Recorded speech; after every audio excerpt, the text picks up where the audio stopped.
ಟಿವಿ9 digital ಸ್ಪೆಷಲ್ಗೆ ಸ್ವಾಗತ. ನಾನು ಅವಿನಾಶ್ ಶಿವನ್. ಸುಮಾರು 45 ದಿನಗಳ ಬಳಿಕ cricket is back. Cricket fans ಬಹಳಷ್ಟು ಕಾಯ್ತಾ ಇದ್ರು ಯಾವಾಗ ಇಂಟರ್ನ್ಯಾಷನಲ್ ಮ್ಯಾಚ್ ಆಗುತ್ತೆ ಅಂತ. ನಡುವಲ್ಲಿ ಮಹಾರಾಜ ಟ್ರೋಫಿ, ಬೇರೆ ಬೇರೆ ಟ್ರೋಫಿಗಳಾದ ದುಲೀಪ್ ಟ್ರೋಫಿ ಮ್ಯಾಚ್ ಎಲ್ಲ ನಾವು ನೋಡಿದ್ವಿ.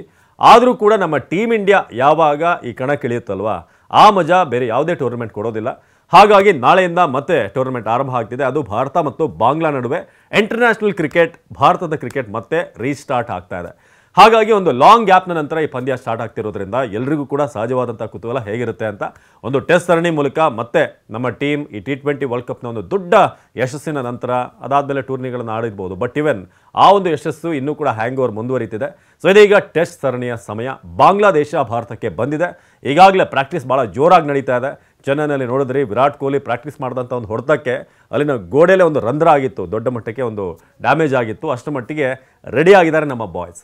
ಹಾಗಾದರೆ ನಾಳೆಯ ಮ್ಯಾಚ್ ಬಗ್ಗೆ ಪ್ರಿವ್ಯೂವನ್ನು ನೋಡೋಣ. ಹೇಗಿರುತ್ತೆ ಪಿಚ್ 11 ಹೇಗಿರುತ್ತೆ, ಇದೆಲ್ಲದರ ಬಗ್ಗೆ ಕೂಡ ಡೀಟೇಲ್ ಆಗಿ ತಿಳಿಸ್ತಾ ಹೋಗ್ತೀವಿ. ಸೊ ಮೊದಲನೇದಾಗಿ ಚೆನ್ನೈನ ಚಿದಂಬರಂ ಸ್ಟೇಡಿಯಂನಲ್ಲಿ ನಡೀತಿರುವಂಥ ಮ್ಯಾಚ್ ಇದು. ಹಾಗಾಗಿ ನಮಗೆಲ್ಲ ಗೊತ್ತಿರೋ ಹಾಗೆ ಚೆನ್ನೈನ ಪಿಚ್ ಸ್ವಲ್ಪ ಟರ್ನಿಂಗ್ ಟ್ರ್ಯಾಕ್ ಇರುತ್ತೆ. ಸ್ಪಿನ್ನರ್ಗಳಿಗೆ ಹೆಚ್ಚಿನ ಅಸಿಸ್ಟೆನ್ಸನ್ನು ನೀಡುವಂಥ ಪಿಚ್ ಆಗಿರುತ್ತೆ.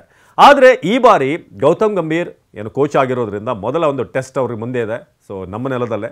ಹಾಗಾಗಿ ಗಂಭೀರ್ ಹಾಗೂ ರೋಹಿತ್ ಶರ್ಮಾ ಇಬ್ಬರೂ ಕೂಡ ಮಾತನಾಡಿಕೊಂಡು ಸ್ವಲ್ಪ ಸ್ಪಿನ್ ಪಿಚ್ ಮಾತ್ರ ಅಲ್ಲ, ಸ್ವಲ್ಪ ಬೌನ್ಸ್ ಕೂಡ ಇರಲಿ ಅಂತ ರೆಡ್ ಸಾಯಿಲ್ನಲ್ಲೇ ಒಂದಷ್ಟು ಅಲ್ಲಿ ಪ್ರಯೋಗನ ಮಾಡಿದ್ದಾರೆ ಅಂತ ಸದ್ಯಕ್ಕೆ ಮಾಹಿತಿ ಲಭ್ಯವಾಗ್ತಾ ಇದೆ. ಬರೀ ಸ್ಪಿನ್ನಿಗೆ ಮಾತ್ರ ಅನುಕೂಲ ಇಲ್ಲದೆ ಸ್ವಲ್ಪ ಪೇಸ್ಗೂ ಕೂಡ ಅನುಕೂಲ ಇರುವಂಥ ಪಿಚ್ಚನ್ನು ರೆಡಿ ಮಾಡೋಕ್ಕೆ ಚೆನ್ನೈನ ಕ್ಯೂರೇಟರ್ಗಳಿಗೆ ತಿಳಿಸಿದ್ದಾರೆ, ಪಿಚ್ ಕ್ಯೂರೇಟರ್ಗಳಿಗೆ ಅಂತ ಮಾಹಿತಿ ಸಿಗ್ತಾ ಇದೆ.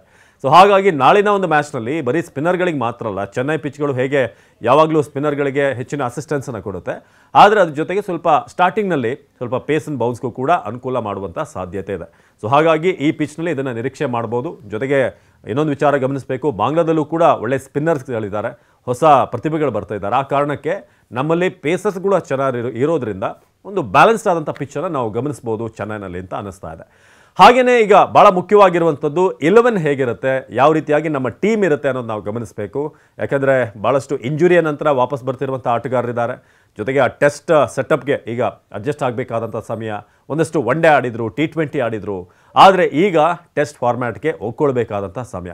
ಸೊ 11 ಹೇಗಿರುತ್ತೆ ಭಾರತದ್ದು ಅಂತ ನೋಡ್ತಾ ಹೋಗೋಣ. ಸೊ ಆರಂಭದಲ್ಲಿ ಯಾವುದೇ ಓಪನಿಂಗ್ನಲ್ಲಿ ಬದಲಾವಣೆ ಇಲ್ಲ. ಕ್ಯಾಪ್ಟನ್ ರೋಹಿತ್ ಶರ್ಮಾ ಜೊತೆಗೆ Yashasvi Jaiswal left and right combination ಖಂಡಿತ ಇದ್ದೇ ಇರುತ್ತೆ. ಸೊ ಅವರಿಬ್ಬರು ಓಪನರ್ ಆಗಿ ಬರ್ತಾರೆ. ಸೊ ಅದಾದ ನಂತರ ಒನ್ ಡೌನ್ ಯಾರು ಅಂತ ನೋಡೋದಾದರೆ ನಿಮಗೆಲ್ಲ ಗೊತ್ತಿರೋ ಹಾಗೆ ಈಗಾಗಲೇ 3 ಫಾರ್ಮ್ಯಾಟ್ನಲ್ಲೂ ಕೂಡ ಟೀಮ್ ಇಂಡಿಯಾದಲ್ಲಿ ತಮ್ಮ ಪ್ಲೇಸನ್ನು ಸಿಮೆಂಟ್ ಮಾಡಿರುವಂಥ ಶುಭ್ಮಾನ್ ಗಿಲ್ ಈಗಾಗಲೇ ಅವರಿಗೆ ವೈಸ್ ಕ್ಯಾಪ್ಟನನ್ನು ಕೂಡ ಬೇರೆ ಮಾದರಿಯಲ್ಲಿ ಕೊಟ್ಟಿದ್ದಾರೆ. ಇಲ್ಲಿ ಬೂಮ್ರಾ ಇದ್ದರೂ ಕೂಡ T20 ಹಾಗೆಯೇ ಒನ್ ಡೇಲಿ ಈಗಾಗಲೇ ಗಿಲ್ ವೈಸ್ ಕ್ಯಾಪ್ಟನ್ ಆಗ್ತಾರೆ. ಮುಂದಿನ ದಿನಗಳಲ್ಲಿ ಅವರು ಟೆಸ್ಟ್ನಲ್ಲೂ ಕೂಡ ವೈಸ್ ಕ್ಯಾಪ್ಟನ್ ಆಗುವಂಥ ದಿನಗಳು ದೂರ ಇಲ್ಲ. So one down Shubman Gill ಇದ್ದಾರೆ. 4ನೇದಾಗಿ ನಿಮ್ಮ ಪ್ರೀತಿಯ ವಿರಾಟ್ ಕೊಹ್ಲಿ. 4ನೇ ಸ್ಥಾನ ಏನವ್ರದ್ದು ರೆಗ್ಯುಲರ್ ಆಗಿದೆ, ಅಲ್ಲಿ ವಿರಾಟ್ ಕೊಹ್ಲಿ ಬರ್ತಾರೆ. ಸೊ ಅದಾದಮೇಲೆ 5ನೇ ಪ್ಲೇಸ್ನಲ್ಲಿ ಯಾರು ಅನ್ನೋದು ಈಗ ಇರುವಂಥ ಒಂದು ಪ್ರಶ್ನೆ. ಯಾಕಂದರೆ ಸರ್ಫರಾಜ್ ಕೂಡ ಟೀಮ್ನಲ್ಲಿದ್ದಾರೆ, ಬಟ್ ಇವಾಗ ದುಲೀಪ್ ಟ್ರೋಫಿ ಆಡ್ತಾರೆ ಅಂತ ಗೊತ್ತಿರೋದ್ರಿಂದ ನಮ್ಮ ಕನ್ನಡಿಗ KL ರಾಹುಲ್ 5ನೇ ಸ್ಲಾಟ್ನಲ್ಲಿ ಆಡೋಕೆ ಬರುವಂಥ ಚಾನ್ಸಸ್ ಹೆಚ್ಚಿದೆ. ಸಿಚುವೇಷನನ್ನು ನೋಡಿ, ಯಾಕಂದರೆ 6ನೇದರಲ್ಲಿ ರಿಷಬ್ ಪಂತ್ ಇದ್ದಾರೆ. ಏನಾದರೂ ಹೆಚ್ಚಿನ ರನ್ ಬೇಕಾಗಿದೆ ಅಂತ ಬಂದಾಗ, ಸ್ವಲ್ಪ ಕ್ವಿಕ್ಕಾಗಿ ಆಡಬೇಕು ಅಂತ ಅಂದಾಗ ಮೇ ಬಿ ರಿಷಬ್ ಅವ್ರನ್ನ 5ಕ್ಕೆ ತರ್ಬೋದು. ಆದರೆ ಸದ್ಯಕ್ಕಿರುವಂಥ ಒಂದು ಲೈನಪ್ ಪ್ರಕಾರ KL ರಾಹುಲ್ 6ನೇ ಪ್ಲೇಸ್ನಲ್ಲಿ ಆಡ್ತಾರೆ. 5ನೇ ಪ್ಲೇಸ್ನಲ್ಲಿ 6ನೇ ಪ್ಲೇಸ್ನಲ್ಲಿ ರಿಷಬ್ ಪಂತ್ ಅವರು ವಿಕೆಟ್ ಕೀಪರ್ ಬ್ಯಾಟ್ಸ್ಮನ್ ಆಗಿ ಟೀಮ್ನಲ್ಲಿ ಇರ್ತಾರೆ. ಸೊ ಅದಾದಮೇಲೆ 6 ಬ್ಯಾಟ್ಸ್ಮನ್ಗಳನ್ನು ನಾವು ನೋಡಿದ್ವಿ ವಿತ್ ವಿಕೆಟ್ ಕೀಪರ್. ಉಳಿದಂಥ 5 ಸ್ಲಾಟ್ ಇದು ಭಾಳ ಮುಖ್ಯ. ಯಾಕಂದರೆ ಭಾರತದ ಈ ಸಬ್ಕಾಂಟಿನೆಂಟ್ ಪಿಚ್ನಲ್ಲಿ ಬೌಲರ್ಗಳ ಪಾತ್ರ ಭಾಳ ಮುಖ್ಯವಾಗಿರುತ್ತೆ. ಸೊ ಆ ಕಾರಣಕ್ಕೆ ಈಗ ಗಂಭೀರ್ ಮತ್ತು ರೋಹಿತ್ ಶರ್ಮಾ ಅವರ ಥಿಂಕ್ ಟ್ಯಾಂಕ್ನಲ್ಲಿ ಒಂದು ಪ್ರಶ್ನೆ ಈಗ ಓಡಾಡ್ತಾ ಇದೆ. 3 ಜನ ಸ್ಪಿನ್ನರ್ಸನ್ನು ಆಡಿಸ್ಬೇಕಾ ಅಥವಾ 3 ಪೇಸರ್ಸನ್ನು ಆಡಿಸ್ಬೇಕಾ ಅಂತ. ಬಹುತೇಕ ನಮಗೆ ಲಭ್ಯವಾಗಿರುವಂಥ ಮಾಹಿತಿಯ ಪ್ರಕಾರ 3 ಸ್ಪಿನ್ನರ್ಸನ್ನು ಆಡಿಸ್ಬೋದು ಅಂತ ಇದೆ. ಯಾಕಂದರೆ ಆಲ್ರೆಡಿ 7ನೇ ಸ್ಲಾಟಿಗೆ ರವೀಂದ್ರ ಜಡೇಜಾ ಆಲ್ರೌಂಡರ್ ಅಲ್ಲಿ ಫಿಕ್ಸ್ ಆಗ್ತಾರೆ. ರವಿಚಂದ್ರನ್ ಅಶ್ವಿನ್ ಅವ್ರದ್ದೇ ಹೋಮ್ ಪಿಚ್ ಅದು. ಚೆನ್ನೈನಲ್ಲಂತೂ ಅದ್ಭುತವಾಗಿ ಅಲ್ಲಿ 5 ವಿಕೆಟನ್ನು ಕೂಡ ಪಡೆದಿದ್ದಾರೆ, 100 ಕೂಡ ಗಳಿಸಿರುವಂಥದ್ದಿದೆ ರವಿಚಂದ್ರನ್ ಅಶ್ವಿನ್.